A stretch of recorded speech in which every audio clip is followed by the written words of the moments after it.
I'm Kevin Casey. I'm a professional mixed martial arts fighter. And right now what I'm about to do is issue a warning out to all other competitors. I don't want overs. I just expect them to happen. Fatty's gonna fatty is real. He is terrible! We gotta know how many wieners are going down these dudes' throats. I'm gonna go quick because I don't give a fuck about anything that's gonna happen on Saturday. Hello, boys! Happy New Year! We are in 2019. We just finished out the 2018 year with another big UFC event. This week we're gonna break down the big UFC 232 card. I won't give any spoilers. Yeah, I will. The Dwight man, Jonathan Dwight Jones, reigns supreme again. All the Twitter nerds couldn't handle it once again.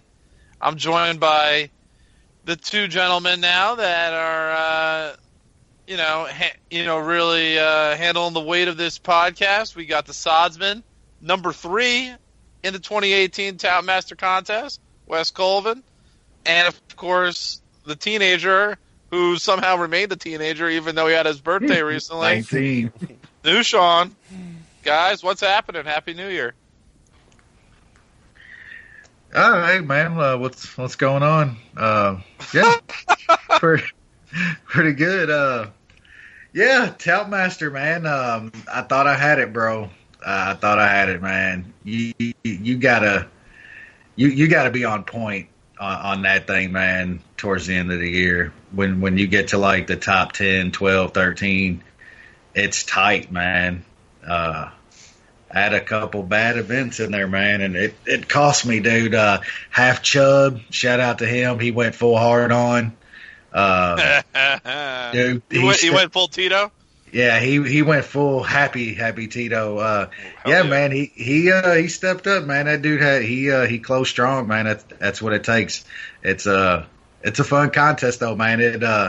I'm not mad at picking fights at about 66% all year, but that's a fucking journey, man. Holy shit. Yeah, I mean that's a lot of fights, man. 66, and I like some people kind of play it a little different. I try to just pick. I pick fights. I don't try to pick. I might take a dog a little bit more on Tout Master, but I don't try to go out of my way to get them. So it's almost a true pick percentage. But yeah, that's pretty good, man. But that's how hard that thing is to win, man. Pick them at about 66, 67% and finish third. It's a hard contest, but everybody should get in it, man. You got a week or so, a couple weeks, still get signed up. So $50, man. Year long to have something invested in every single UFC fight is pretty cool for $50. Win or lose. Look at this salesman, just selling it. That's a good job, Wes.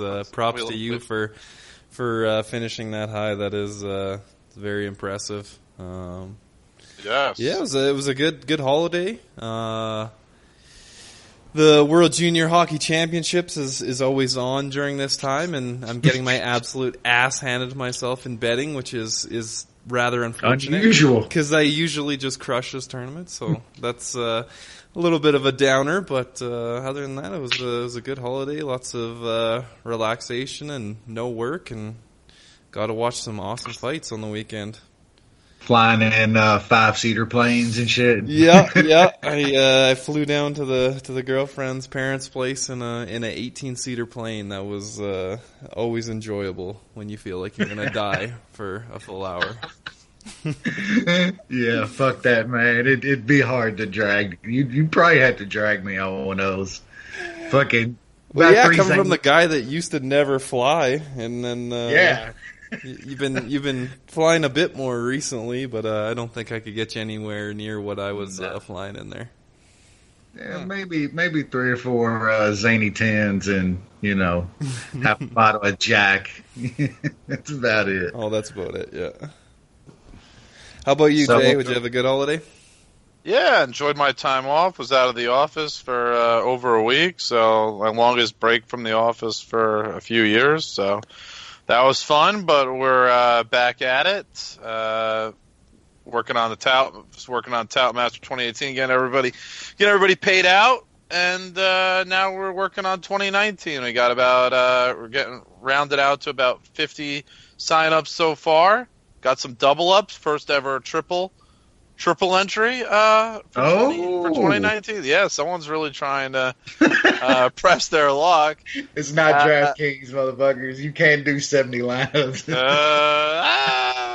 I mean, you can try. I wouldn't say it's economically feasible, but yeah. So let's see what happens there. Hoping we'll have over 100 contestants again in 2019. So the 5th year of the contest.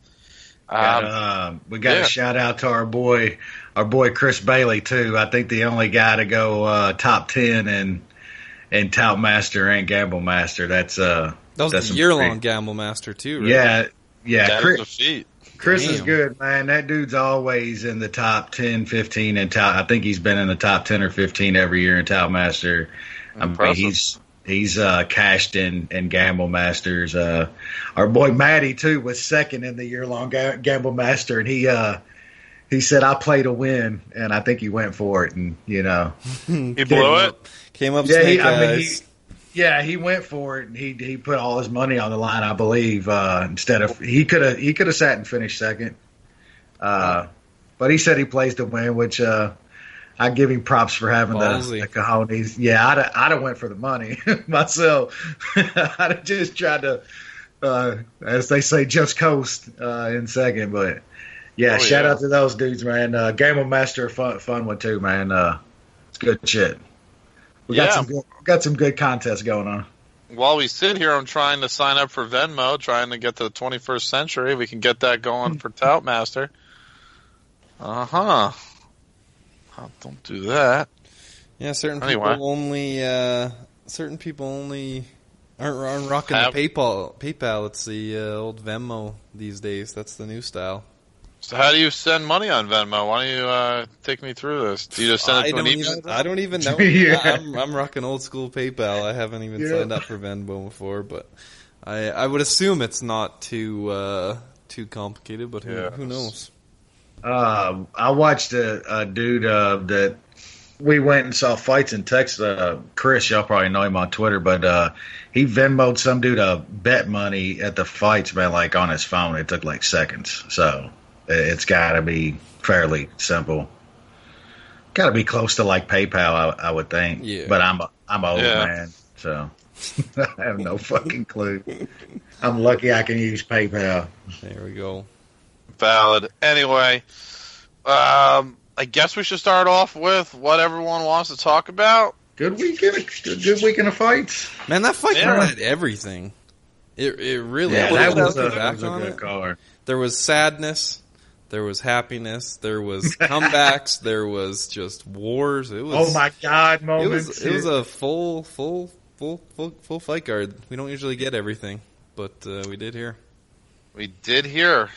And the king returns, and the king wins. Jonathan Dwight Jones. In dominant fashion. That's right, New Sean. Jonathan Dwight Jones, after everybody doubted him, blah, blah, blah, blah, blah, blah. Oh, he's on steroids, blah, blah, blah. How's he going to handle this? People are scrutinizing him, and he destroyed Gustafsson. That dude's a cheat code, man. Yeah, he's cheat code, huh? Wes, what did you think of this? He looked as good as ever. I mean, it's crazy that he's still like adding things to his game and looks better. Like the shit he was working with the kicks and stuff, and just the distance that he was striking at it was just something totally different, man. And it worked to perfection. I mean, he got Gus with that one like sort of calf kick, leg kick, or a knee kick. And that was about it, man. He started, it was early too. You could see that was going to be a problem immediately. He like kicked him in the calf, and he kind of did that running man kind of thing he does when, but you saw it early. And, I mean, before I even say anything about John, it's like, I'm going to say it again. Like all of your favorite fighters have done steroids, all of them. They've all been on something. And yes, Bo, even GSP, that dude he took the good shit. because he's got money. But the greatest we've ever seen, man. Like, who beats this dude? DC wants none of him. And what's crazy is I think we might actually get to see that again.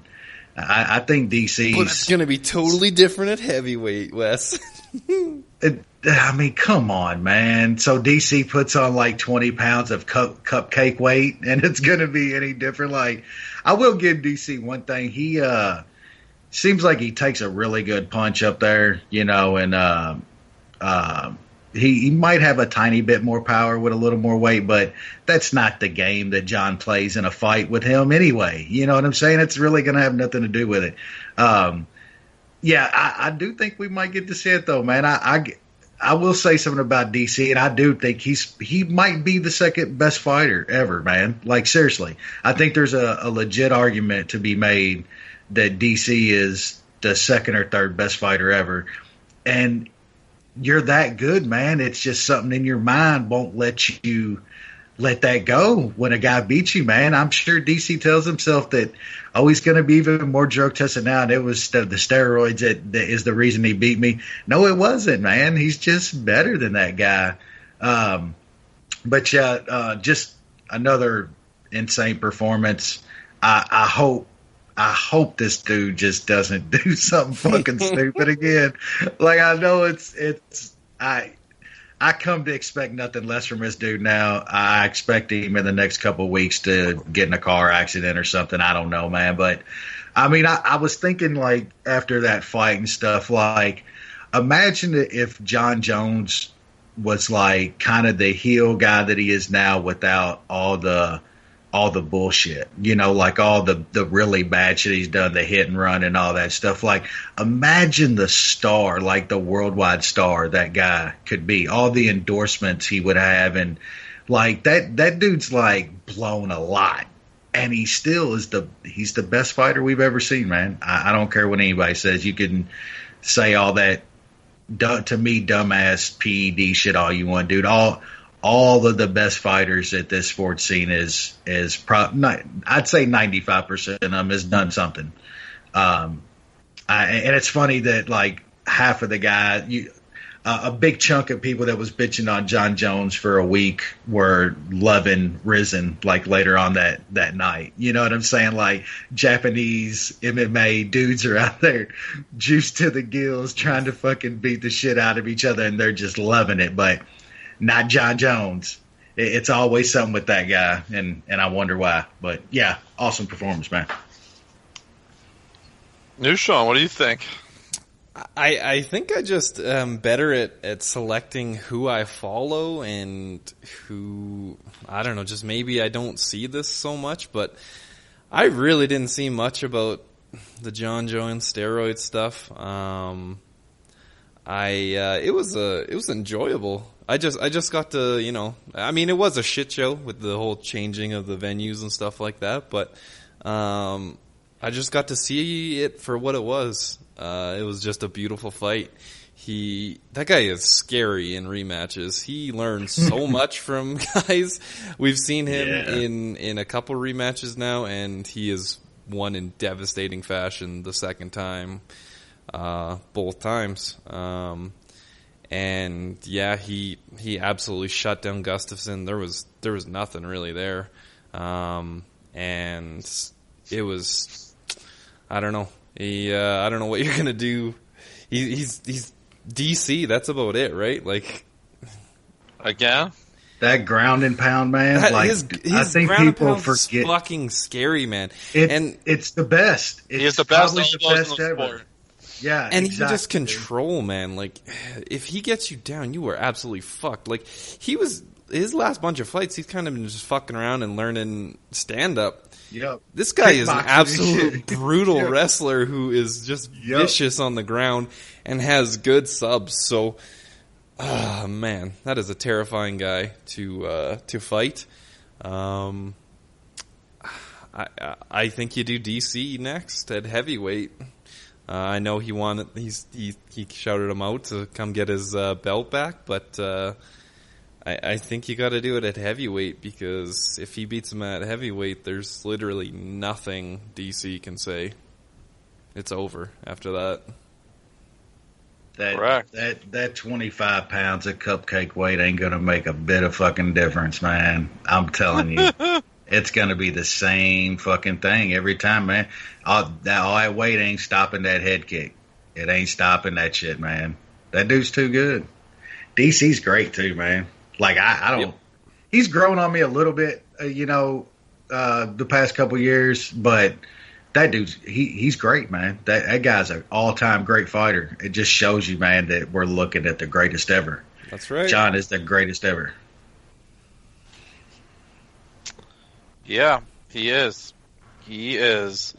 And no one can challenge him. That's why he's the number one pound for pound and the best fighter of all time. The rest of the card, I guess we'll go through fight by fight. Good card, yeah. Good card. We got Brian Kelleher, who I think we're pretty high on this show, but he faced Montel Jackson, who, again, came in overweight. That's usually not a good sign for the guy who made weight. And Montel Jackson, not anymore. Yeah, Montel Jackson looks to be about like the biggest bantamweight on the roster. He is huge, and he hurt Kelleher with pretty much every punch, and then submitted him for his first ever submission in the UFC, or in his entire career rather. And it was the biggest prop cash on the entire card, actually. Damn. Over 11-1 odds. On the sub? On the sub. Wow. Yep. What do you guys think of Mr. Montel Jackson? Yeah, he looks pretty good, man. He's still young, but I'm just not sure if he's going to be able to fight in this weight class, man. Like you said, that dude is massive, man. As young as he is too, it's just going to be harder and harder over the next few years. I don't know how long he can be down at 35, but hell, I mean, he's going to be. It's not like he's going to be undersized if he goes up to 45 either. I mean, it looks like he's got some skills, man. I like Kelleher in this fight as a dog, man, and he got trucked. I will say though, props to Kelleher though. Said he wasn't going to take old boy's money. He was going to give him his money that they the 20% that they was going to take from him from Jackson for missing weight. So. Props to Kelleher, and that's pretty cool on that guy. Said he's got a family and kids and shit, so he wasn't gonna take his money. New Sean? Good finish. But yeah, so California weighs everybody in fight day, and he was 155 pounds on fight day, which is a 14% increase from his missed weight at 137. So. Supposedly California, if you're higher than 10% of your contracted weight, they advise you to move up. So that's probably going to happen. But I mean, it was a good finish. Didn't really see it coming. Slick elbows. Love seeing these elbows on the breaks and in tight. They're just such a game changer, man. Yeah, guys do them so much better consistently now than they used to. Yeah. That strike used to be like, oh wow, elbow on the break. Now it's like, watch for the elbow on the break because it's coming. Yeah. Next fight up, Curtis Millender. Again, it looked like another guy doesn't belong in the weight class, taking on Sire Bahadurzada, and Millender more than enough to beat Bahadurzada. Decision across the board. Wes, thoughts here? Yeah, I mean, I like Millender, man. I think he's got a good game. The physique. Except for one thing. Yeah, the physique, the Jon Jones references, all that. Man, this dude's a mook, though, man, and he can't stop a takedown for shit, man. He's got some problems. I don't know if you can iron some of those things out, man, but yeah, it got scary late there, and I had a bet on him. So I saw a lot of people big on Sire, though. I'm not. I don't really get it with that guy. I get it. He hits hard. I mean, he's got knockout power. I mean, but dude, he's just lots of guys have knockout power. Yeah, he's so one dimensional. But he's literally a chin and a punch, and then that's about it. And I just don't know where you're going to go up past the top 15 or right at that level with more than just a chin and a punch. Yeah, neither does anybody else. New Sean, do you agree?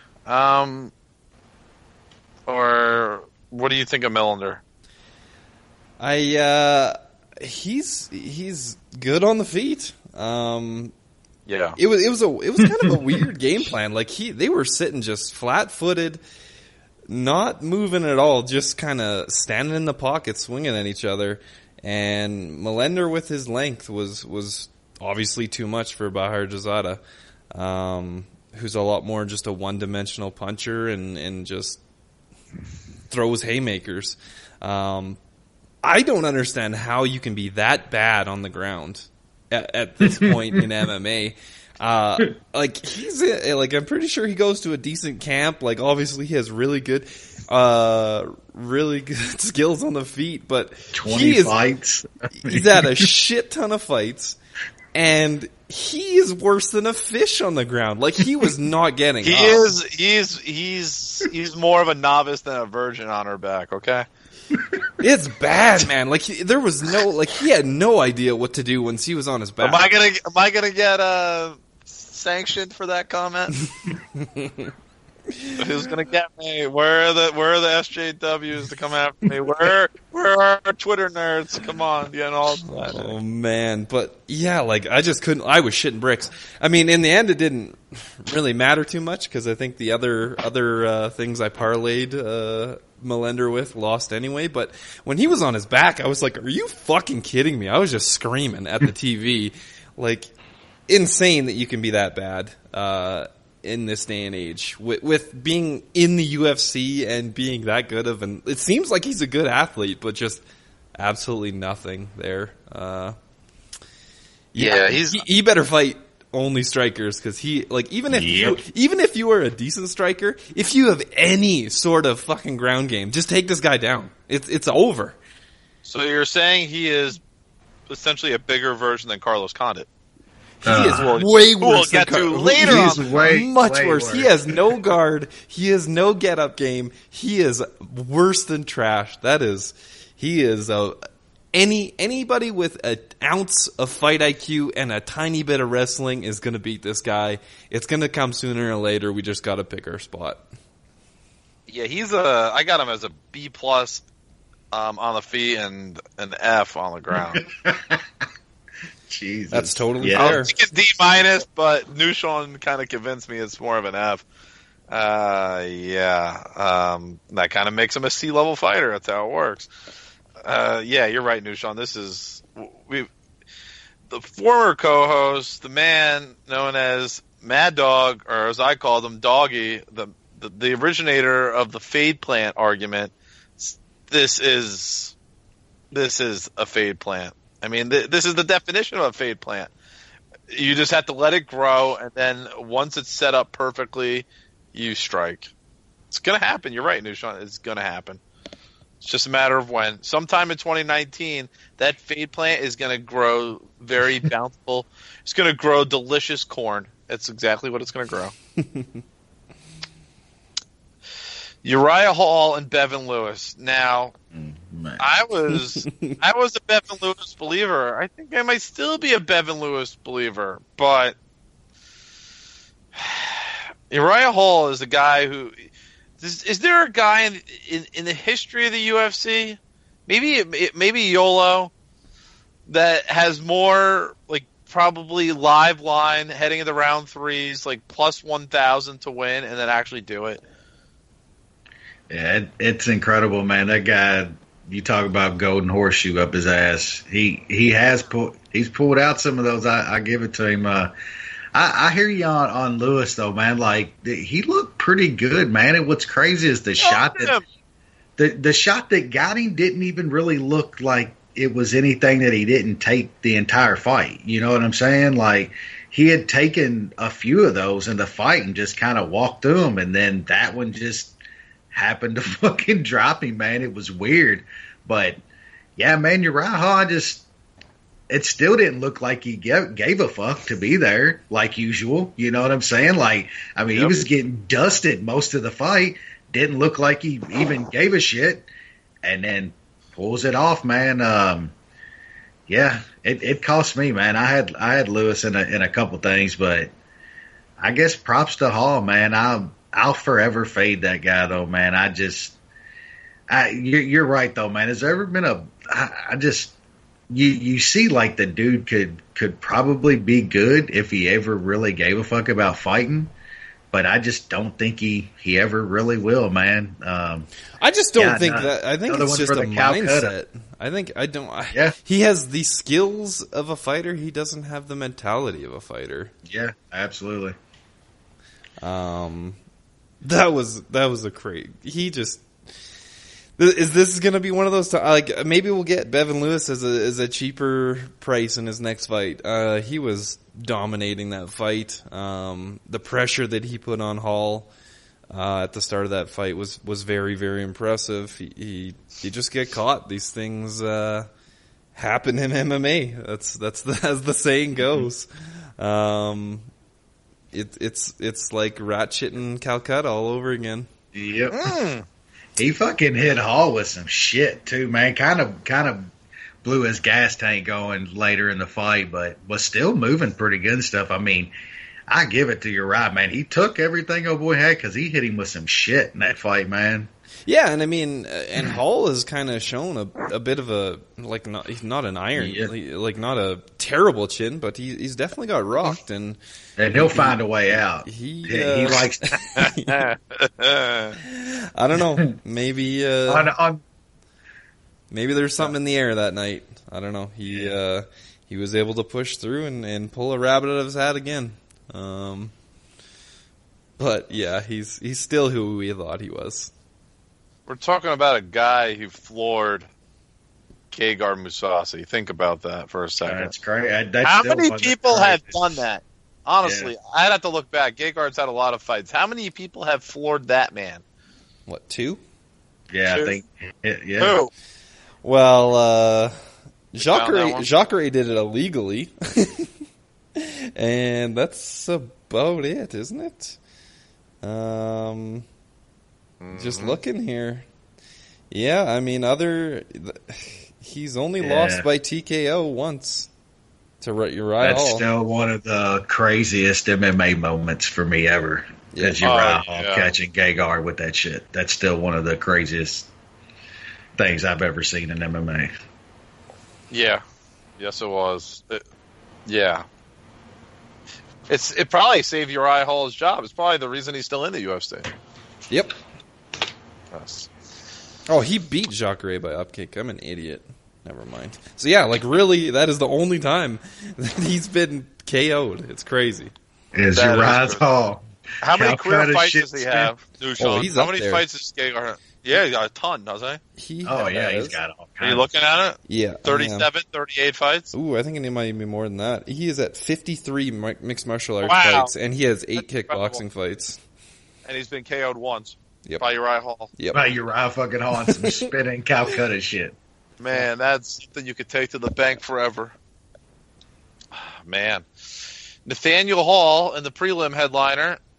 He made easy work of old boy Andre Ewell. Easy work. I'll say this. Wes, my question to you is, does this make Nathaniel Wood look good or Henan Barrow look bad?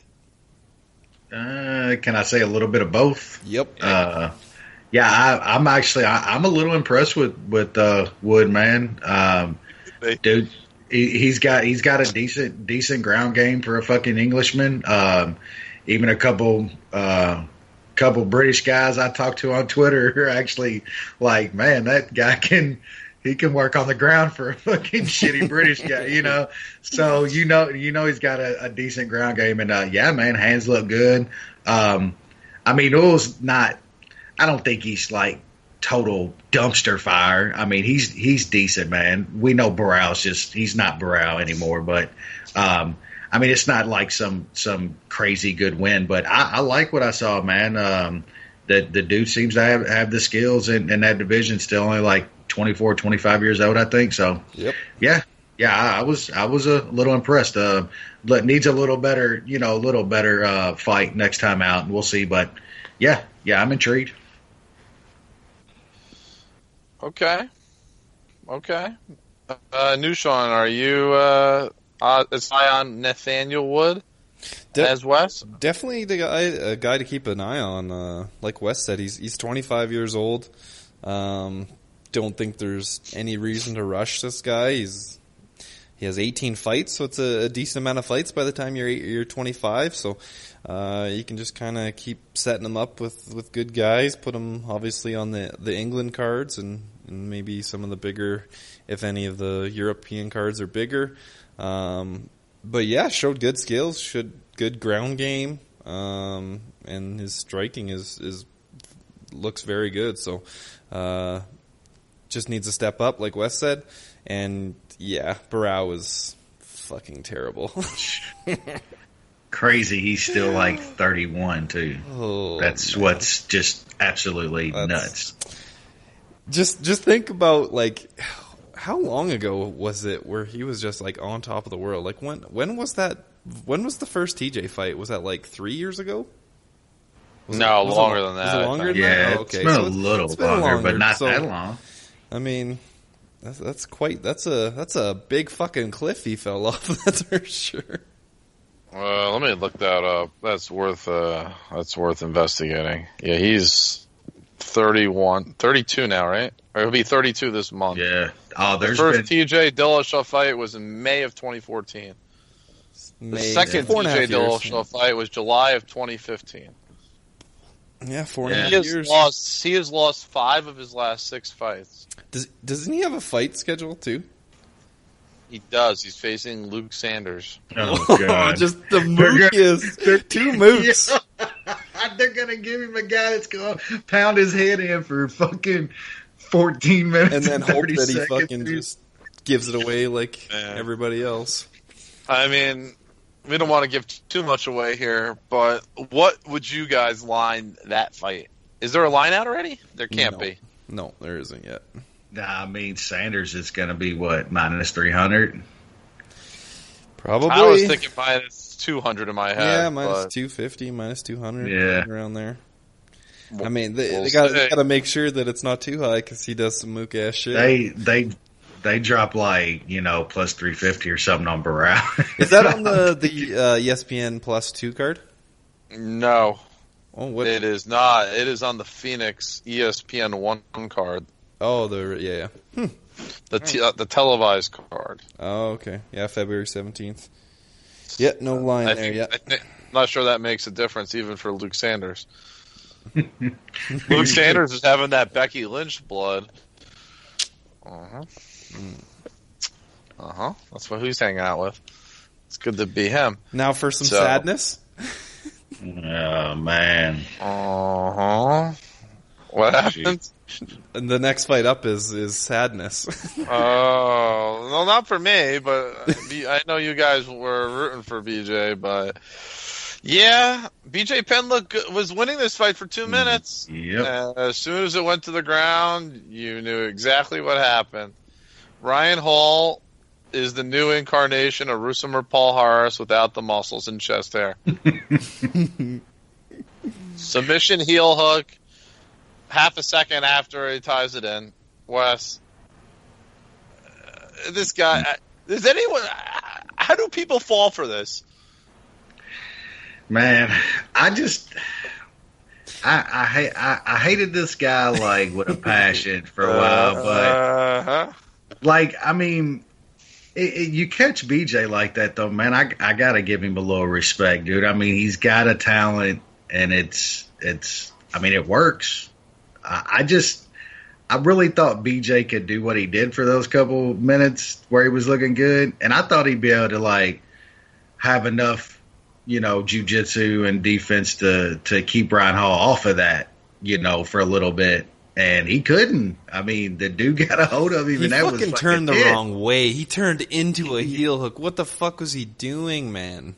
Yeah, I mean, I think that's like BJ 10, 15 years ago wouldn't have done that. I mean, his brain's fucking battered and fucking half applesauce now. You know what I'm saying? It's got to be it. He's done, man. I mean, I wish these guys would just walk away. I don't get it like with him. He doesn't need the money. He's like just bored, man. There's nothing fucking else to do. Yeah, I know I've read in the past BJ's had like a little bit of alcohol problems and shit too. I just wonder if he's like, man, I gotta fight or I'm just gonna turn into something, bad. Yeah.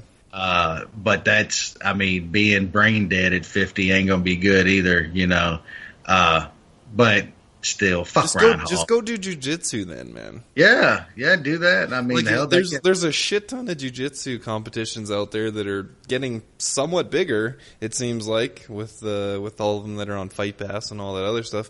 Just go do that. Don't go fighting because I think the guy still really thinks that he's still good enough to. I think he really thought he was good enough for guys like Ryan Hall, and I hopefully this shows him that he's just not anymore. It's over. If a guy like Ryan Hall is beating BJ Penn, it is fucking time to call it, man, because that dude is. That's about as good a stylistic matchup as you can get right now. A guy with little to no striking. I mean, he's got some kicks. All he has is heel hooks. BJ, if he stays out of the heel hooks, he could probably box. He was winning. He was winning that fight. And then more athletic, younger guy pulls off some wild Imanari roll, and it's over. And his knee is fucking shredded now. So. And he didn't even have that's the other thing. He literally didn't have the reaction. He was slow. He was hitting Hall, he was hitting Hall, but man, his hands were so slow and his reaction times were just so slow, man. All it took was 5 seconds into that fight, and I was just like, holy shit, he's stuck in the mud. It was bad, dude. It was really bad. Like I said, if he stays away from those leg locks, maybe for 15 minutes he can win a decision, but even then he can't. So it's fucking over. I took goes to decision, and that went up in flames pretty quick. It was looking all right at the start, but he's just go do jiu-jitsu, man. I felt good, man. A couple minutes into that fight, seriously, I felt good, man. I was like, man, holy shit, this dude was almost +4. BJ was +400. This motherfucker. I was like, shit, this has got life, and then. It was roll, and BJ just stood there, and then it was just gone like a poof. Yep. So was his leg. Yep. Yeah, dude. Yep. Yeah, that's pretty. Yeah. I don't know what there is to say to that. My boy Peter Yan taking out Douglas Silva de Andrade. He got a little Jon Jones in with those elbows. Wes, I know we've been on high on him. Part of our prospect train that we got going. If we align on those prospects, they usually take it pretty far in this organization. How far can Peter Yan go is the question. Man, he's right there right now. I mean, that guy is really, really good, man. He's been good for a long time. I say one thing though, fucking Ariel, go fucking go on somewhere, dude. Go watch fucking. What do you do now? Talking about fucking how he's on the Peter Yan train. I'm driving the Peter, and he was same way with Adesanya and shit. Guys he ain't heard of fucking 18 months ago. He's a fucking Leicester City fan and shit. Man, I've never seen a bigger bandwagon jumping motherfucker than I do. I swear, never in my life. But Peter Yan's the shit, man. He's the real deal. The guy can be a title challenger, and Douglas Andrade ain't no fucking pushover, man. No scrub, not a scrub at all. That guy is fucking good, man. He is really good, and Yan put the work on him, man. That guy, he's good, man. That dude, he can be a title contender, straight up. I don't know if they'll do this fight. I'm not even sure it's the next step. But if they did Peter Yan and Thomas Almeida, that would be a doozy and a half. Mm. I don't think they'll do it. Almeida's got a fight booked already. Does he? Yeah. Who? Almeida? He does. He is fighting. Come on. It's usually on Tapology when they got one booked, right? Yes, it is feel usually. Like it's nobody huge. Oh, he's fighting Corey Sandhagen. on the first ESPN Plus card. I thought Lineker was. That's Lineker. They changed that. Oh, they changed that. Oh, so Yeah. he must have pulled out. Fuck me. Yeah, I think he did get injured. Yeah. Interesting. All I'm right. looking at things. I mean, who else could you have him fight? I mean, you want to be ballsy. I don't know if they want to do this, but you could do Peter Yan versus Rob Font. I mean, it's close to Peter Yan needs to be right there fighting the top 5 guys to see if he needs to get a shot at a title. He's right there. I mean, Rob Font's kind of like a next step. Yeah, that's how you break into the top 10. Rob Font. Yeah, Almeida, Rob Font. I mean, who else are we talking about here? I think that's where you want to go next. Someone asked me today, not who do you think the top 5 guys are in MMA, anything like that, but who are the top 5 guys you want to see fight? And Peter Yan was in my list of guys that if you had to say, if I had to build a card and I want to see, or just action or just entertainment of what guys I want to see, Peter Yan, he made my list. So that tells you how high consistently. Yeah, consistently. If you know the guy's going to show up and brawl, he's definitely one of them. Man, that guy is striking. Adesanya on that list. I mean, there's not that many guys. I mean, Zabit was on that list for me. Just guys who can do different things. And they're exciting. But Yan is a savage. Again, Eastern European savage. That's all it always comes down to. His combinations are so sick, man. Like I know. He's doing like minimum three strike combinations almost all the time, and sometimes even higher. It's a beautiful thing to watch. Kind of like Max Holloway, right? A lot of combination work. Yeah, Yep. you don't High volume. You don't usually see I think that level of boxing and striking out of guys from that area. No. He's got some striking and stuff that looks more kind of almost Americanized or something. It's next level, dude. You don't see it out of a lot of guys over there. It's insane. And Really his elbow work is pretty brutal. Yeah, He's lucky got a little he bit didn't of take on ground- charge. He's got a little bit of ground game too. Like he can wrestle too. That guy is fun to watch. Him tossing Andrade off and shit, man, when he was going for that was really good shit, man. He's all around really good. Yeah, I upped him from a B- to a B after this fight. It could be higher, but we gotta see a little more first before we can go a little farther here. And he's fairly young too, right? He's like 25 or something. I'm going to say 25, but I'll take a look. Yeah, he's 25. He's turning 26 in February. Yeah, he's from. That's awesome, man. I thought that guys that they have a decent amount of fights underneath their belts and are showing the striking acumen and just overall MMA game is awesome to see because these guys. It's unreal. Where he's from in Russia is like a totally different region from like where every other fighter is from. I don't even know how to even describe it. I'm looking at the map. I'm like, okay, that's literally the dead center of Russia, like north center. It's not east. It's not west. It's I guess it's different. Yeah. Not the normal Russian breeding ground for MMA. He's good. We'll see what happens. Hopefully they give him a real step up. I would like to see that. I think it would be meaningful. And I've long been a fan of this division. I'm just looking at the names here, the top 10, top 15 awesome. guys. Bantamweight's sick, man. Is there a deeper division? I mean, lightweight used to be like that, but but bantamweight is very hard to fucking argue. unreal, man. I hate MMA fans, man. I hate them so much. Let me just read you my list of guys that I got. I'll even give you my grades, all right? So I have A+, I have Dillashaw, and Marlon Moraes, okay? A, I have Cruz and Garbrandt. A-, Asuncao. B+, Dodson, Lineker, Rivera, and Sterling. B, Pedro Munoz and Peter Yan.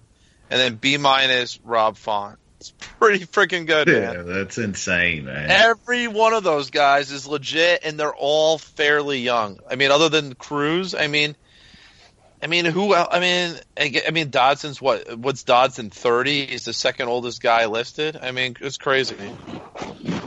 Yeah, and they Sun Tao, I guess. I mean, the Sun Tao is kind of like it's like a fountain of youth, man. and they want to get rid of these fucking divisions and shit because they're the little guys. Well, not this division. Yeah, they'll try. They're fucking idiots. They can't screw this one up. Yeah, this one's too stacked.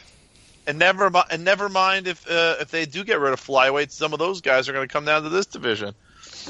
It's wild. just the most talented guys are right there. Like the skill level gets worse as these dudes get fucking bigger, unless you're fucking Jon Jones and a couple other dudes. Yep. I'm looking at featherweight, and I think bantamweight's better. Yep. I mean, yeah, it's probably Depth-wise. more established. Yep. Yeah, featherweight's fun too. We'll get to a couple of those bouts a little later, or at least talk about the division a little more. Next fight, this was by far the mook fight of the card, without a doubt. Megan Anderson TKO, eye injury over out of shape Kat Zingano. Is that unfair of me to say? I mean, she was bouncing around pretty good in there.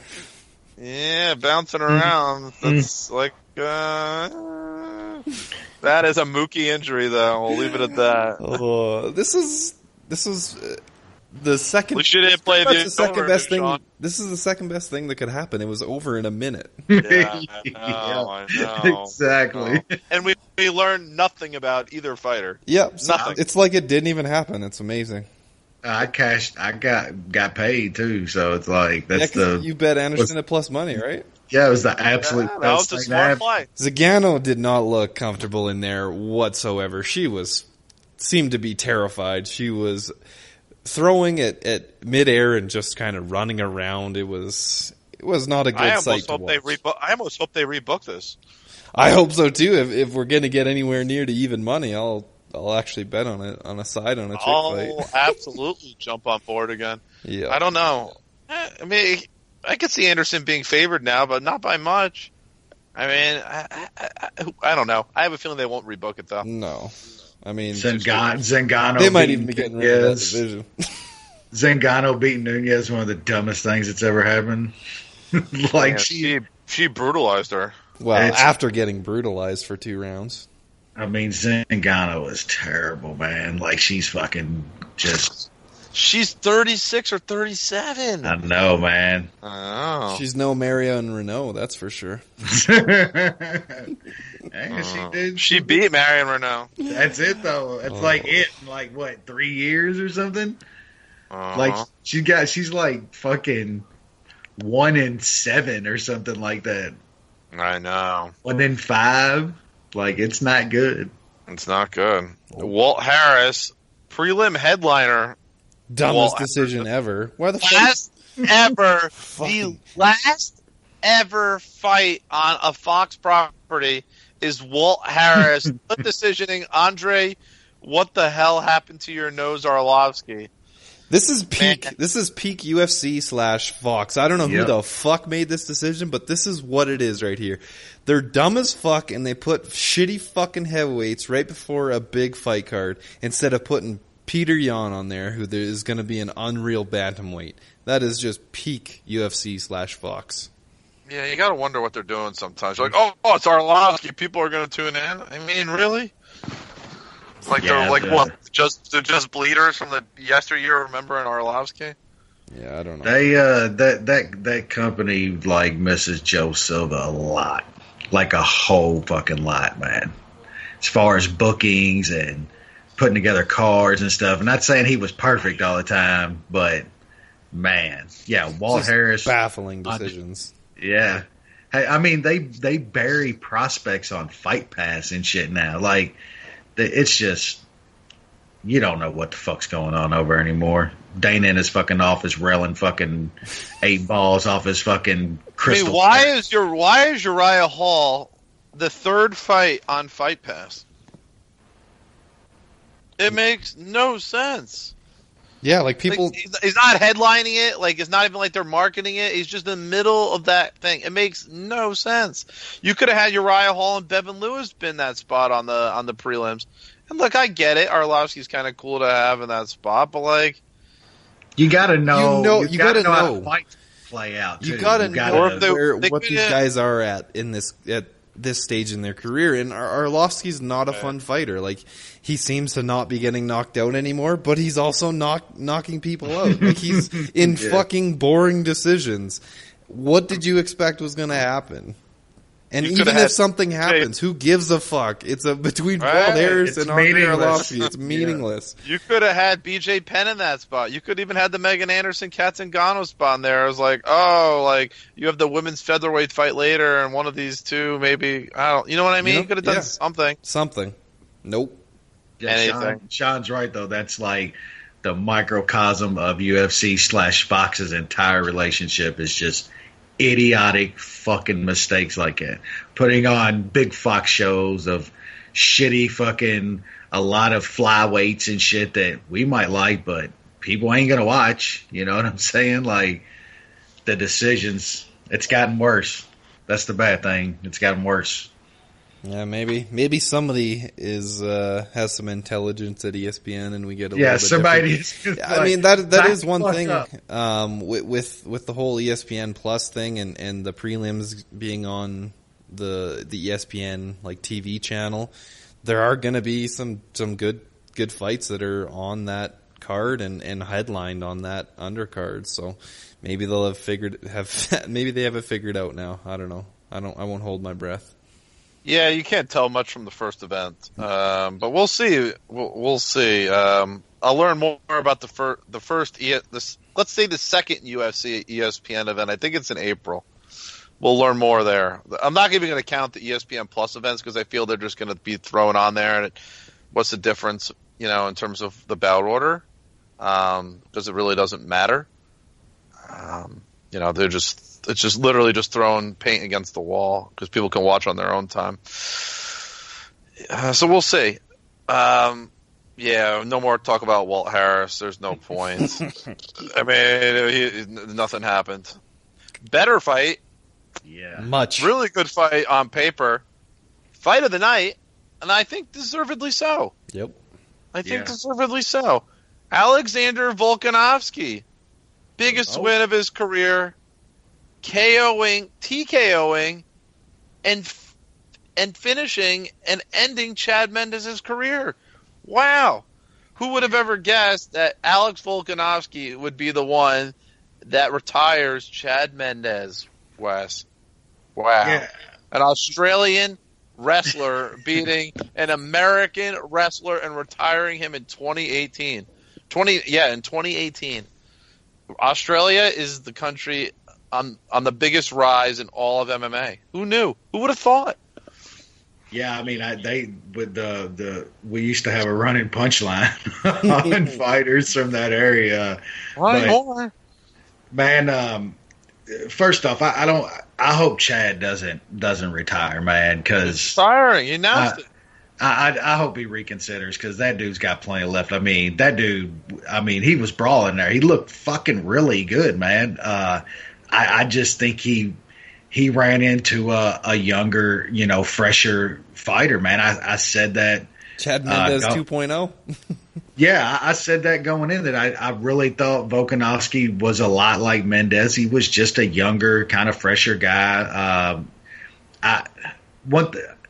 I don't think that, like, Team Alpha Male's kind of like stalled a lot, I think, in their kind of camp, and the guys are all the same. But Mendez was a guy that I think was always him and TJ, like, their skills were so well rounded that it didn't really matter as much because they were, they had the striking and stuff to go with their wrestling. And I mean, I just think Chad got beat by a little bit better guy, man. I mean, goddamn, Volkanovski's chin is just fucking insane, man. I mean, that dude was taking bombs. He got dropped, though. Yeah, he got dropped, but he recovered very quickly. Holy shit. His chin and his recovery is great because he took some bombs and they didn't phase him. He got hurt by a couple and he recovered just amazingly. His getting up from Chad Mendez on top of you like that is fucking impressive, man. Yeah, that's like nutty. I think he did it. 2 or 3 times in that fight, Chad got him to the mat, was on top of him, and Volkanovski got up.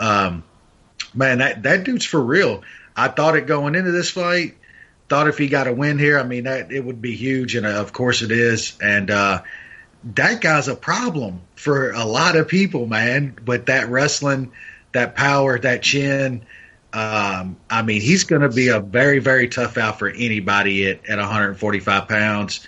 I mean, a couple guys at the top that are really, really fucking good and head and shoulders above most, I believe. But anybody else, I mean, Volkanovski's a problem, man. I like that guy. I want to see him back in the cage again, too. Guy you want to see fight. Dushan. Very impressed by Volkanovski here. His boxing was awesome. His defensive boxing was pretty damn good too.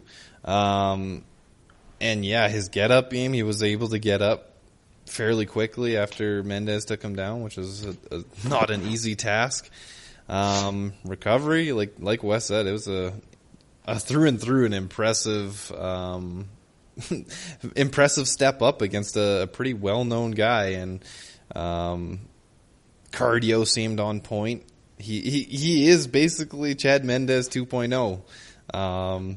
The wrestling, a little better cardio striking, too. Better cardio. Yeah, he's got some kicks. Like he's just, this is that new age stuff, man. We're starting to see these guys that are just a little bit better, and I don't know if the older guys are just, they're slowing down, or if the newer guys are just a better version. I don't know what it is, but yeah, he's going to be a problem, and there's some very intriguing fights for him in the top 5. Yes, there are. Corey Anderson and Ilir Latifi. Man, I knew this fight was going to suck, and it certainly did. I mean, was there any other outcome other than Latifi and knocking him out in like 30 seconds where this fight wouldn't have been boring? That's what I was hoping for, but that didn't happen. Yeah, I mean, I'm glad our boy Bo was on point again, the most intelligent. Well, for a couple rounds, he was the most intelligent. He went mookie a little bit, but I love seeing Corey Anderson fights like that, and you know, yeah, it's easy to predict. Him being a decent price, and yeah, well, I think we all cashed on Corey Anderson there. It was pretty nice. Correct. That was a correct statement. That False. I'm an idiot. I was fairly certain if Latifi landed like he did that Anderson would go down. I don't know if Anderson did he grow a chin in these last couple of fights, man. He's been taking shots a lot better, and they talked about it a bit on the pay-per-view there. I don't know if it's a cardio thing where he's even made his cardio even better, and that's able to save his chin even more. I was fairly happy with Latifi. It's just I thought those leg kicks and then the big punches would have put Anderson out of there. In hindsight, I should have just taken Latifi TKO if I wanted to go that route instead of just taking his money line, because like he was not going to win a decision the way that Anderson fights. Either he was going to get a knockout or likely lose a decision, and unfortunately, that's what happened. Fortunately for you guys, what you wanted. I know. I like honestly, I got what I wanted. It just didn't end in the result I wanted. So it is what it is.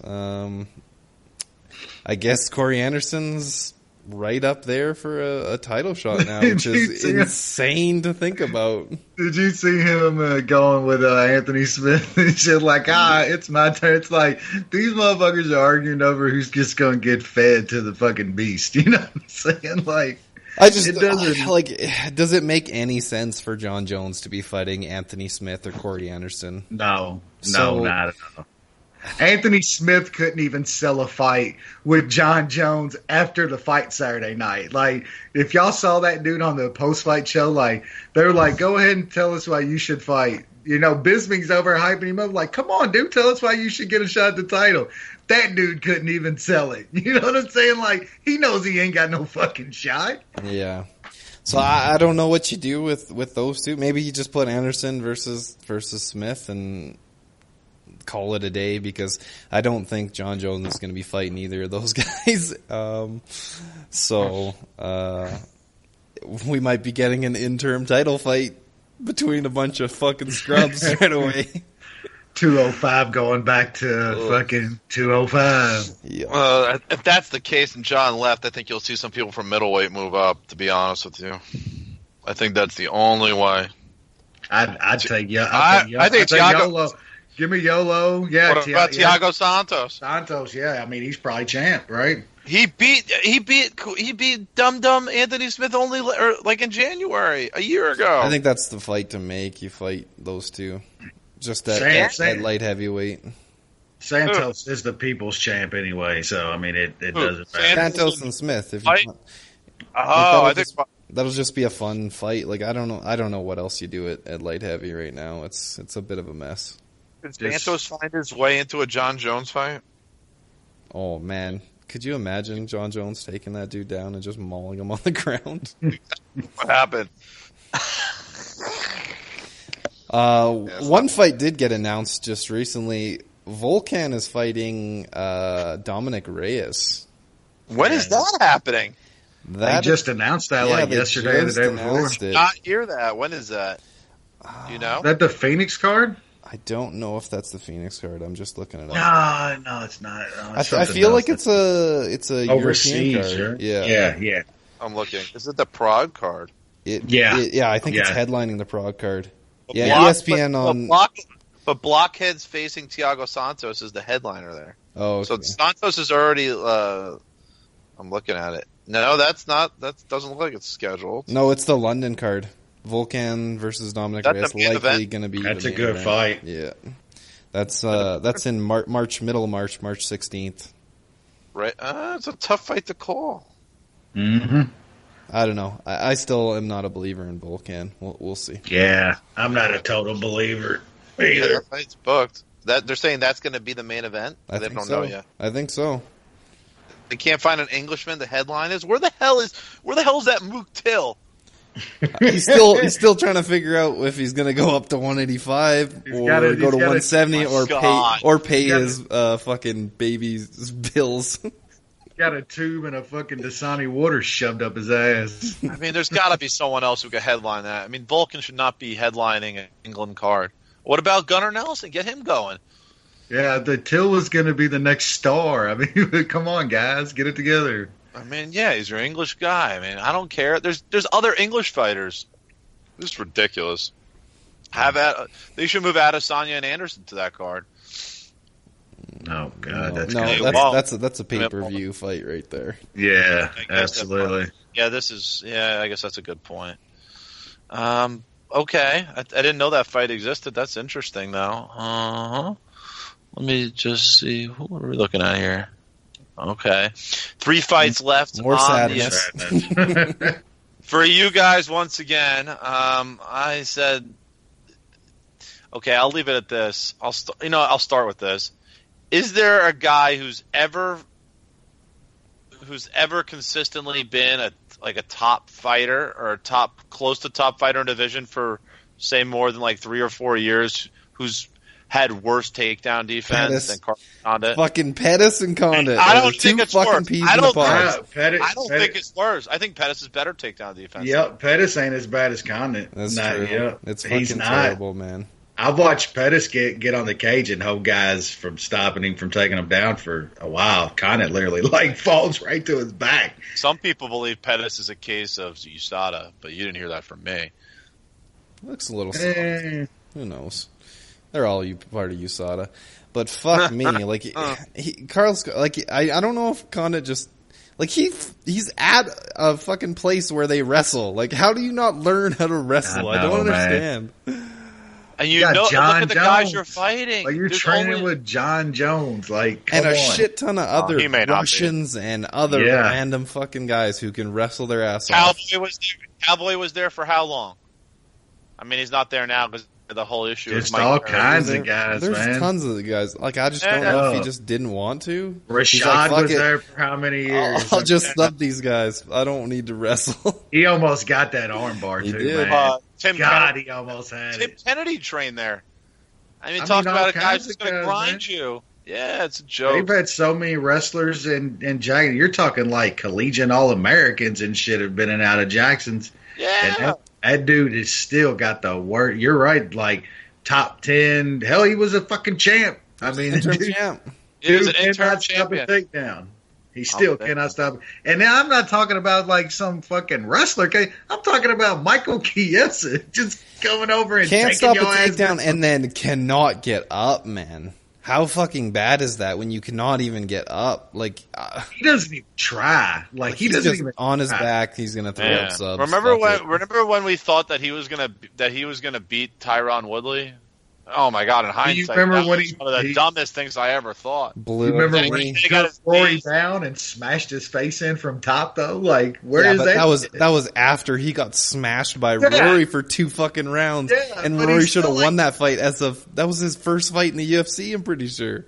He's still Yeah, like Rory was like 20 down, at the time. like it's I don't know, man. Jay's right. I've never seen a guy that's been that. That's gotten that far in MMA without Yeah. being able to stay on his feet. It's incredible how bad he is there now. It's mind-boggling. Chiesa actually outweighed him on fight night. That's okay. Yeah, I Chiesa just don't know what looked, Carlos Condit, like, what is he supposed to do these days? Like, just do kickboxing. Go Yeah, fight in kickboxing because if they want to keep him in the UFC on like decent cards and shit, they're gonna have to stop giving him guys like Michael. But he's not Chiesa. relevant anymore. No one's getting. At this point, you can't even get excited. They're not selling it. It's not like it's like the BJ Penn syndrome. Like, okay, I was on this card, but did anybody care? Because they know they were. Everyone knew they were losing. They're not These guys aren't even relevant anymore. Yeah, they're not he's worth at their that point. salary. Yeah, Not he's worth at that his salary. point. Yeah. Definitely. Not worth his salary. It was embarrassing. And once you knew Chiesa got into the ground, you knew he was going to submit him. that was a I sick mean- fucking submission, man. Holy Yeah. shit. What's still crazy is Condon had that fucking armbar wrapped up in the first, like that close to tapping him. So It was did. close, but there's Not only close so many enough. Hail Marys that you Yep. can throw up because once that's out, you're getting slippier and you're getting tired, and then you got nothing because you can't stop a takedown. a lot of other guys he would have got with that. Chiesa is very fucking good on the ground. Like he's very good. A lot of other guys Condon would have got with that. Correct. But that's not how it works. But So they're is- gonna is have Chiesa all of them gonna anything? have him on his back. Is All Chiesa of them. anything at welterweight? Man, I don't see. He looked fucking like swelt up. Yeah, at he 170, like man. actually Like, took it seriously going Yeah, up to and 180 put on- or 170. He didn't just not cut weight. Yep, he looked fucking like he put on the muscle, man. And I don't know, the guy's got really good ground, man. I just his stand up's still like not good at all. It's not great. No. There's some bangers up at 170, dude. That I just don't know if he against a guy with some decent striking and some takedown defense, he's gonna struggle against. But that wrestling in his sub game is still pretty damn good. So could. Dangerous. You never know. Yeah, it's He's dangerous. a guy that subbed Ally Aquinta too. I mean, yeah, he has some wins. He has some wins, but he's got some losses as well. Last fight we're going to talk about, co-main event. Crazy. Amanda Nunes sends Chris Cyborg face first into the cage, face plant, in one of the all-time most memorable knockouts I've ever seen, and I think in the history of this promotion and this sport. Wes, where do you rank this knockout all time? Is it elite knockout? Oh yeah, absolutely, dude. Like you literally took down the giant on top of it. I mean, Cyborg's been widely thought of as, not maybe just the best female fighter, but the most feared female fighter forever.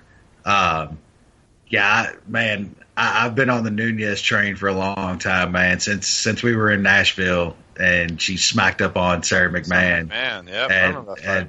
And I went on that train and cashed a lot of bets on Nunes, and I jumped off one too early, man. But I mean, props to her, man. I will say though that man, Cyborg fought about the dumbest fight that I've ever seen her fight, man. That like complete mookery. Like she just lost her mind. Like straight. That's the only way I can explain it is she got tagged and lost her mind, dude, and just started. And I mean, Cyborg's always been a little wild, man, and Nunez has always been away with it. That's the thing. And Nunez has always been a clean ass striker, man. She throws straight punches. She throws them fucking hard. And what's crazy though is like Cyborg got so wild here that Nunez hit her with fucking 2 bungalows over the top that were just from fucking downtown, man. But yeah, props to Nunez. I mean, I lost a good chunk on that fight, but I'm happy as hell for her, man. Like all of the bullshit that she took over pulling out of that fight a little while back. I'm glad that she could come out there and shut a lot of people up and show that she's the baddest chick on the planet, man. You take out Cyborg like that. I mean, she's taking out Cyborg, she's taking out Rousey, she's taking out Big Tits. What's her name? So don't Katzengano? No, Misha Tate. Oh, sorry, the other one. But she's literally smashed the best women's fighters of this generation, man, and like smashed them all. I give her props, man. She's the best now. She's the greatest women's fighter ever. I'd like to see a rematch. It's probably not going to happen, which is going to be sad because I think Cyborg's probably going to go elsewhere and get paid. But I'd really like to see a rematch because props to Nunez for getting a knockout, and it was a perfect fight. I think Cyborg fought, like I said, one of the worst fights that I've ever seen her fight. And Nunez took advantage, and she's a great fighter. So props to Nunez, and got a true champ. We have one true champ. The rest can kick rocks. There it is. No, there's only one other one. No, there's one true champ. You gotta wait till she defends it, then you can be called the champ. If you defend both champ belts, then you're actually the champ. Well, there's still one true champ, and that's Dan Hendo Henderson. He won 2 real championships. So. You're not counting McNutties? Nah. Wes is good. We know Wes's deal with McNutty. He never. Not a true one. Like I said, he didn't defend. Wasn't. Yeah, I guess he did. Wasn't RDA's an interim though? Like, wasn't RDA's 55 title an interim that Eddie won from him? Wasn't that like an interim belt passed around? No, RDA won it from Anthony Pettis. Yeah. Oh, okay. And all right. But he still has. Dude ain't won a fight.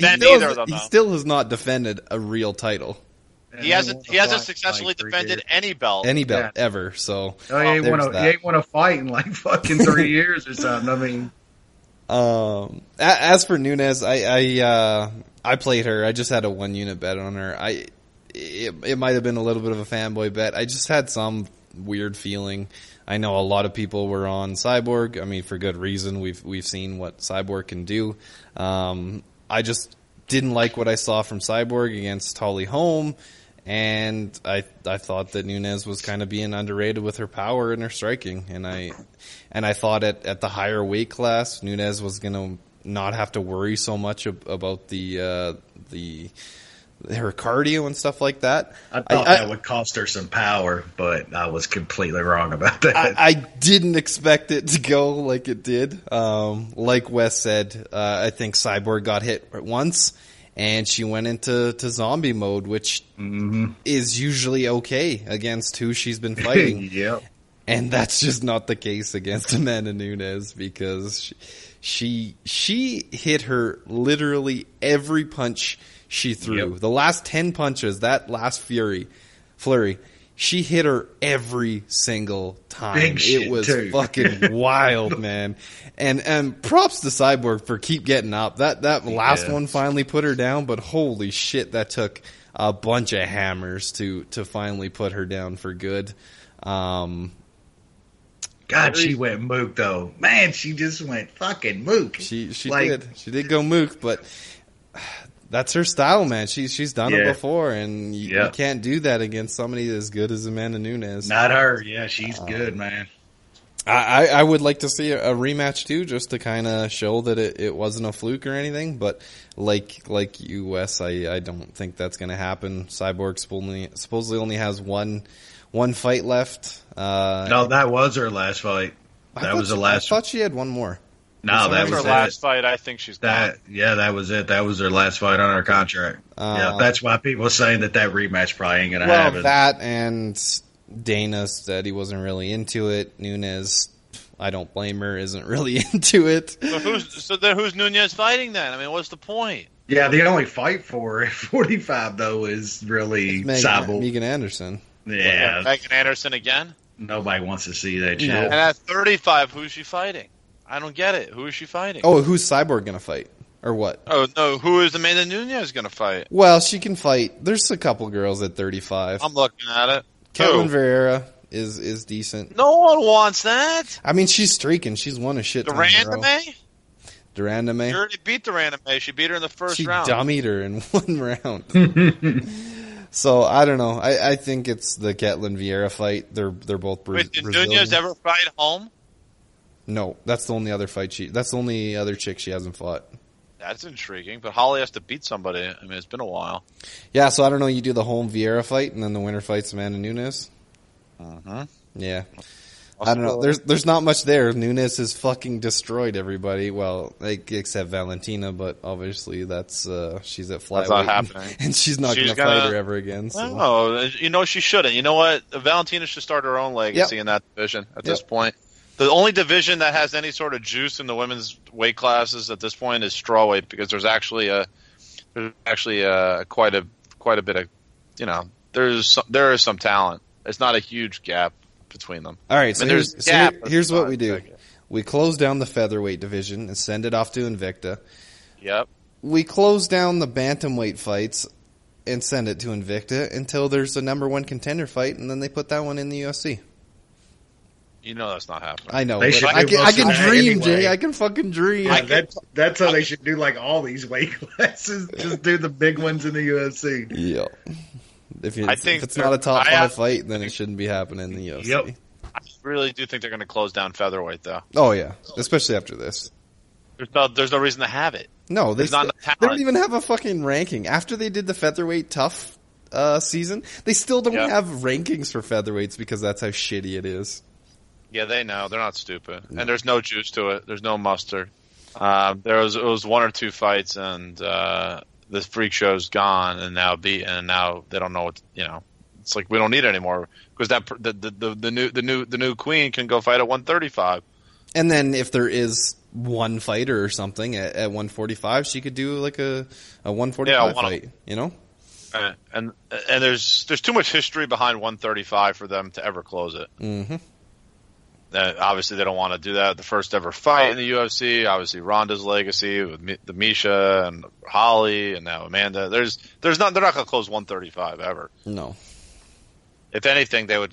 I mean, we'll see about flyweight. Give it time, I guess. Flyweight would probably be decent at some point because people will move to it, from the other weight classes, and it'll fill up.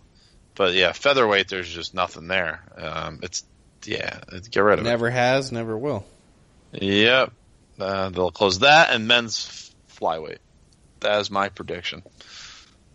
I'll say that for next week's show. Because next week we're going to do one of our favorite shows of the year, our review show.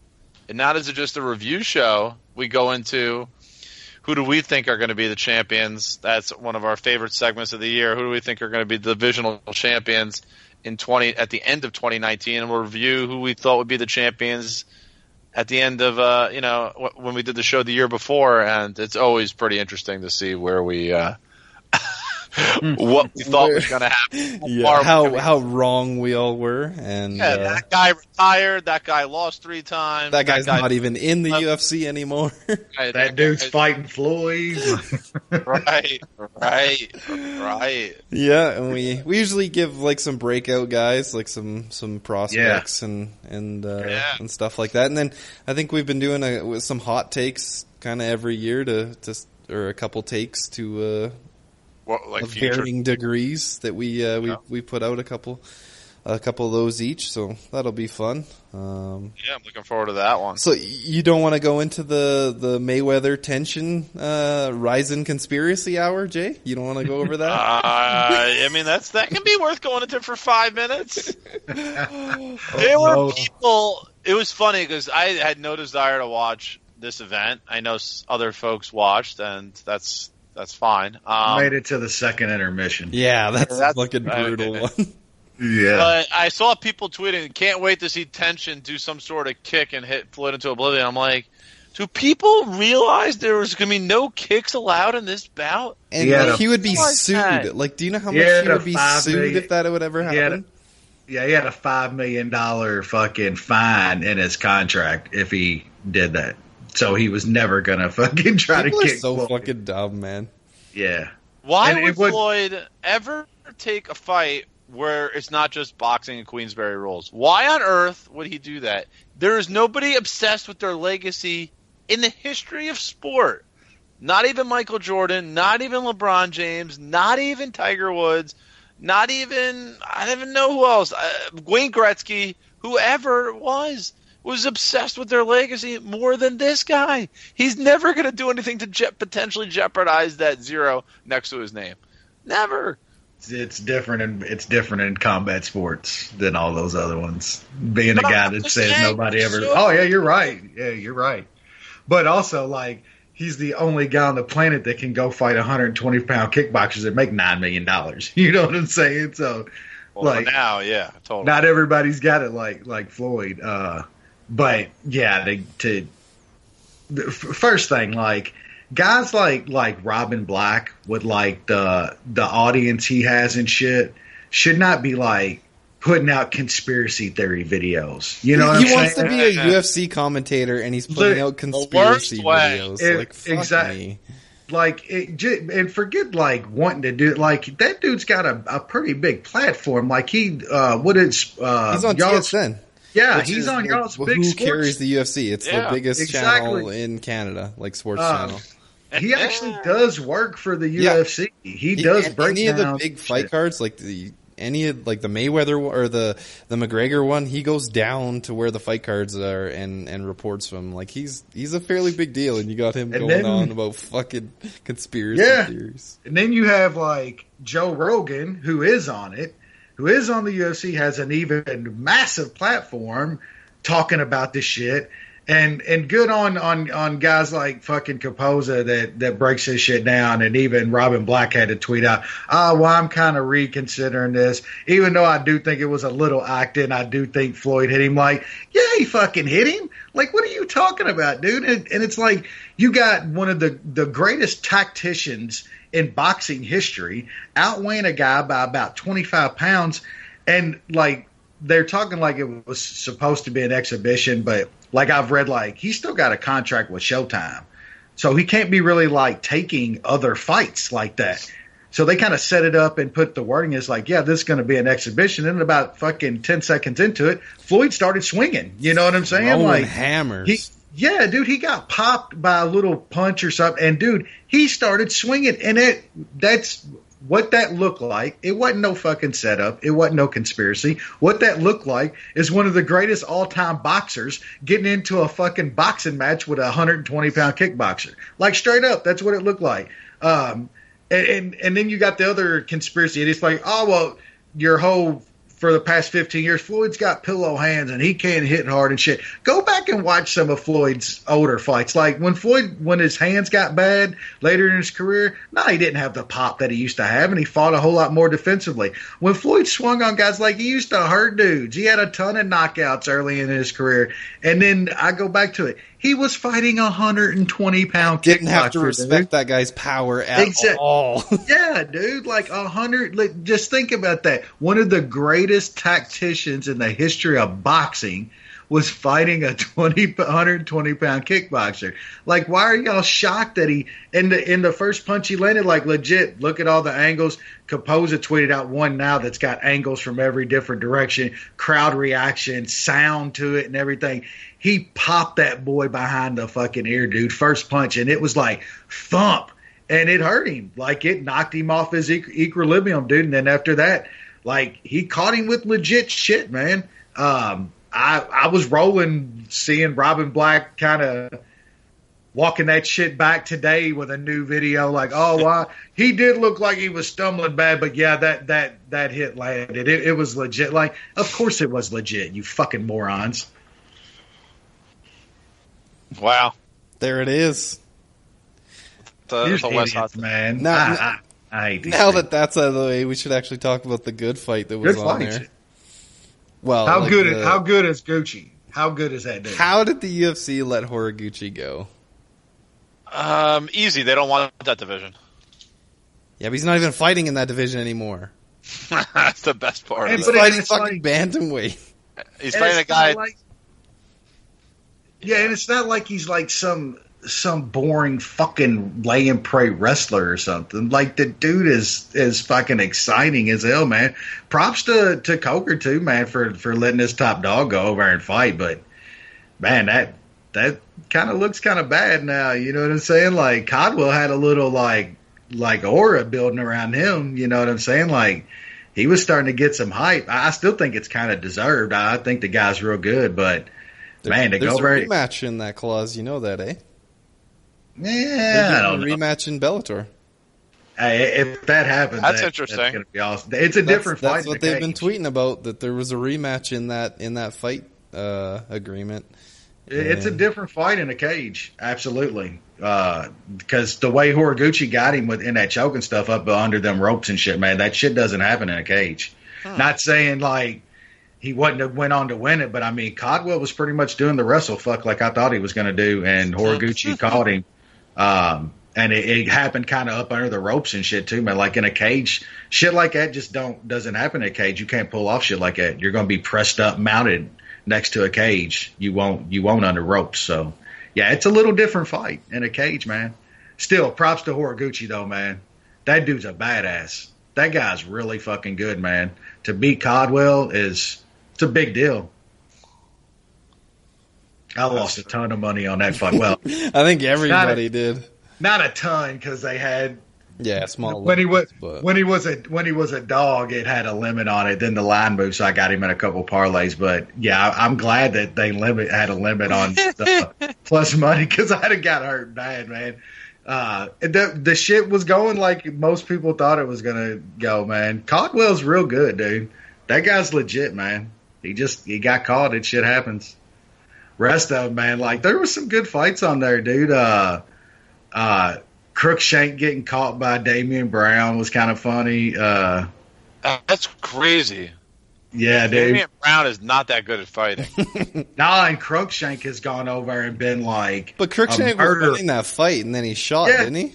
yeah, he was winning it. Crookshank's been really good over there, dude, with that rule set, man. The knees on the ground and shit. And steroids, yeah. Yeah, and being jacked the fuck up. His mustache is like twice as thick now and shit. Hell yeah. That other dude, the Yuri guy, man, is actually kind of intriguing. I wish they get him on like over here in the States or something on something. Maybe try to get him in Bellator or something because that dude's a fucking madman. I think he's like 205 is what he fights in. 205-pound guy. Hell, the UFC could use all the 205ers they can get. Yep. That's an understatement. What do y'all think about the PFL season? It was a wild finish. There's a lot of underdogs that cashed. Holy shit. Yeah, dogs were flying, man. I thought it was pretty good, man. There's probably a couple tweaks they need to make, but I enjoyed PFL, Not man. bad for a first season. Yeah, I thought it was great. And it's just something different, man. It's something interesting. You know, it favors the finish. But like you said, a couple different tweaks to the rule set, especially in like the playoffs or whatever. But it was good, and then there were some decent fighters on it. Yeah, dude. They got a nice little stranglehold on some Russians, man, and some guys from that area, which is good. Couple names, went out and grabbed a few decent names, and yeah, man, guys winning like Sean O'Connell, man, getting $1 million. That fight with him and Vinny was just fucking nuts, man. That was an insane fight. what's that old dude? The cat. He was on the first fight, I believe. I'm looking at the event. He got $1 million too. What's the guy? The first fight of the night. What was his name? Lewis Taylor. Yeah, that dude's like been around forever, pushing 40. Dude, won $1 million. It was pretty cool, man. I liked it. Hopefully they can build on that, man. We need that dude beating Rashid Magomedov's that's no joke to beat that guy. Magomedov's a good fighter, man.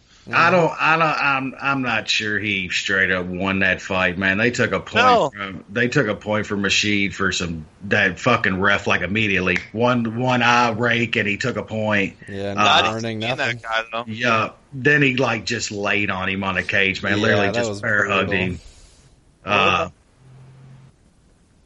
Yeah, well, either way, I mean, the guy he beat's not a joke. Yeah, no doubt. Yeah, who's the guy who won the welterweight? Is he good? Who Russian? Magomed Karamov? Magomed Karamov? Yeah, he's all right. The guy that beat Ray Cooper? Yep. Yeah, he's a bit of a train derailment. He's beat Bojan twice now. He's all right, man. But yeah, he was going to decision. He went to decision with fucking Velikovich one time, man. He's all right, man. But Cooper was coming back, man. He did some dumb shit, dude. He's not very smart. that guy's not smart at all. He's only 25 years old though. And he's 5'7" fighting at welterweight, so that's never a good sign. Yeah, he's a small guy, but he's not smart, man. That he's mookie. Stay the fuck away from him. I mean, the format's interesting enough. I mean, like anything else, though, it comes down to the quality of the fighters.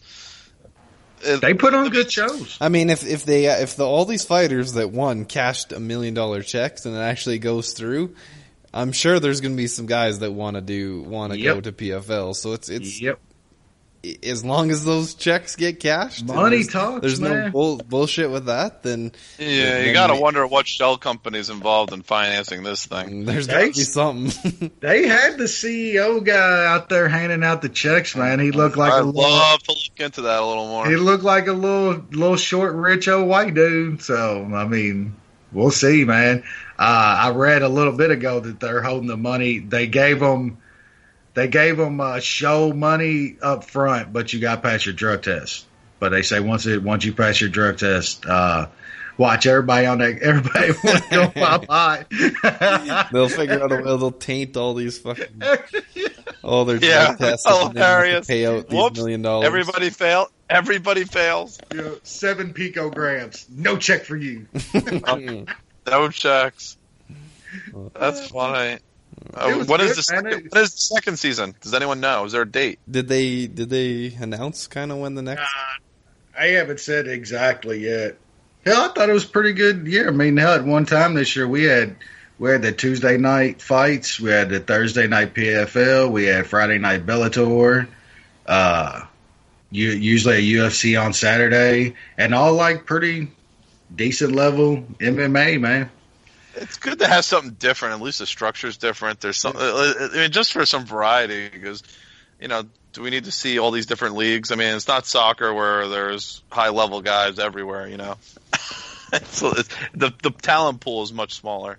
So I mean, the entertainment value is never going to be. It's growing. You need something. Yeah, sure. Yeah, it's growing. Yeah, maybe the best thing of last year I thought was the Tuesday night fights, man. You talk about finding talent and doing 4 or 5 fights, not having to watch it. On ESPN now, eh? Yeah, I think it's going to be on the ESPN Plus. Or it's the ESPN Plus, yeah. I think it'll be on Plus, yeah. So which is fine. Yeah, it's interesting. I just wish they did more than 8 weeks. I don't know if that's the plan, is to do the exact same format. Because they're going to keep doing tough.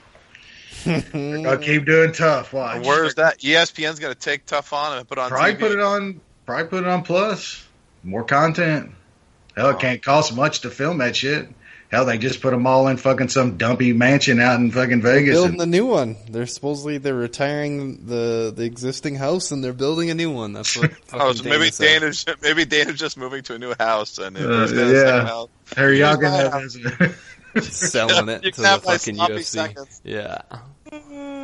Taking a tax write-off. I don't know. I mean, I know Wes watches it, but I mean, really, you're gonna. Does. Gonna put it on that crap. I actually fast forward through all of it but the fight pretty much now. Yep, that's the only way to do it if you're gonna do it. I watch a little bit of the training and shit just to kind of see who's getting wasted. Who's a sloppy piece of shit, who ain't, and then all the house shit, fast forward through all that. There's been a moment or two over the years where like I've watched just because there was like a fighter or two like I was really interested in seeing how they do, but other than that, like unless there's like some good prospect who's on there, but nowadays the prospects get picked up before. Yeah, they're on the Contender Series, or they're just going straight to the UFC now. Yeah, exactly, and that's well. Again, how many guys probably turn this shit down anyway? Like, I don't want to be in that house. Yeah, why would I fight for free when I could fight on the Dana White Contender Series for money and then get a contract that way?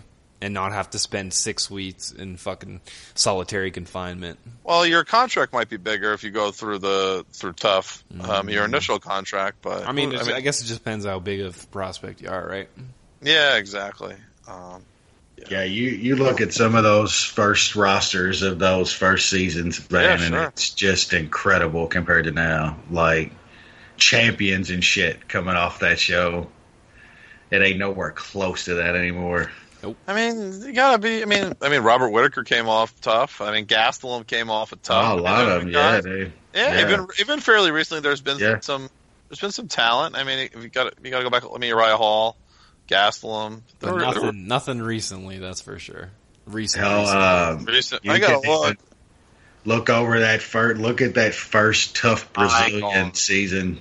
You want to talk about talent and guys that came off that. Sergio Moraes, Cesar. Oh, dude, they were all on Santos there. Was on there, wasn't he? Thiago Santos, Cesar Ferreira, just all those guys that are still fighting on that card are on them. I think the second season had Warley and shit on it. But that first season was fucking loaded with guys, man. Let me see the winners. Let me just see the winners. Let's go back. 2 seasons ago, before that, Nico Montano, your girl. Hell yeah. Roxanne Modafferi, that was the runner-up. Before that, Jesse Taylor and Diego Lima. That was great. One. That was the comeback one. Hey, we hit fucking Jesse Taylor big, and then he popped. The season before that, Tim Elliott, and then Hiromasa Oki. That was a good. But whatever happened to that guy? They didn't re-sign him. He went back out east. They didn't re-sign him. They should have signed him. That was the champ season with all those guys on it. That was actually a good season, man. The season before that, you had Andrew Sanchez and Tatiana Suarez. Okay, and then Khalil Rathri and Amanda Bobby Cooper were the backup. Oh, God, that was terrible. Season before that, champion Ryan Hall and Flobov. Oh, man, I remember that one. Yep. Then the one before that was the American Top Team versus Black Zillions one. That was fun. Yeah, that wasn't a regular. I mean, I guess they're doing some different stuff. Usman came out of there, so that was special.